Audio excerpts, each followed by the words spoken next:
ধরনের মুরগির দাম। ফার্মের মুরগির দাম প্রতি কেজিতে বেড়েছে 20 থেকে 30 টাকা। বেড়েছে সোনালী ও ককের দামও। পশ্চিম বাজার থেকে যুক্ত হয়েছেন এম.এ. হামিদ।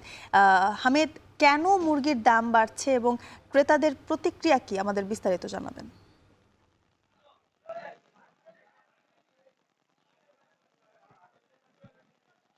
মৌলভীবাজারে গত কয়েকদিন থেকেই কিন্তু বিভিন্ন ধরনের পোল্ট্রি মুরগি সহ যে কক বা অন্যান্য সোনালী মুরগি রয়েছে সেগুলোর দাম বাড়তির দিকে।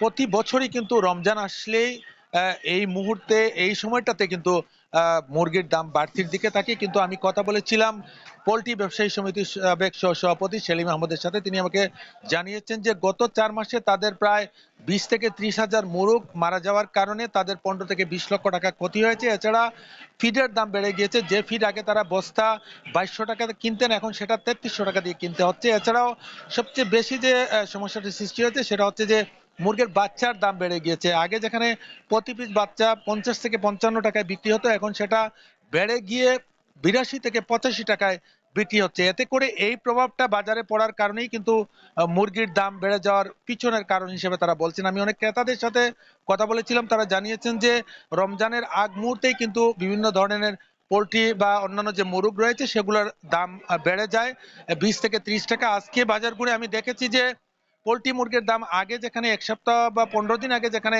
140 টাকা ছিল, এখন সেটা বেড়ে গিয়ে 180 বা 90 টাকায় বিক্রি হচ্ছে। অপরদিকে সোনালী মুরগি যেখানে আগে 250 বা 60 টাকায় কেজিতে বিক্রি হতো, এখন সেটা বেড়ে গিয়ে 320 বা 30 টাকা, কোথাও কোথাও 350 টাকায় বিক্রি হচ্ছে। এছাড়াও কক মুরগ যেটা রয়েছে সেটাও কিন্তু বাড়তির দিকে। আজকের বাজারে 320 থেকে 330 টাকায় বিক্রি হচ্ছে, আগে যেখানে সেটা 270 বা 80 টাকায় বিক্রি হতো। এছাড়াও লেয়ার যে মুরগি রয়েছে সেটাও কিন্তু দাম বাড়তির দিকে। যে আগে যেখানে 550 থেকে 600 টাকা বিক্রি হতো, এখন সেটা বেড়ে গিয়ে 650 টাকা বিক্রি হচ্ছে। সার্বিকভাবে বলা যায় মৌলভীবাজারে প্রত্যেকটি মোরগের দামই কিন্তু বাড়তির দিকে। যারা স্থানীয় যে মোরগগুলো রয়েছে দেশি মোরগ, সেগুলোর দামও বাড়তির দিকে। সব মিলিয়ে বলা যায় যে রমজান পর্যন্ত এই দাম অব্যাহত থাকবে। এই ছিল আমার কাছে মৌলভীবাজার থেকে পোল্ট্রি বা অন্যান্য মোরগ নিয়ে সবশেষ। মৌলভীবাজার থেকে মুরগি বাজারের খবর জানাচ্ছিলেন এম.এ. হামিদ।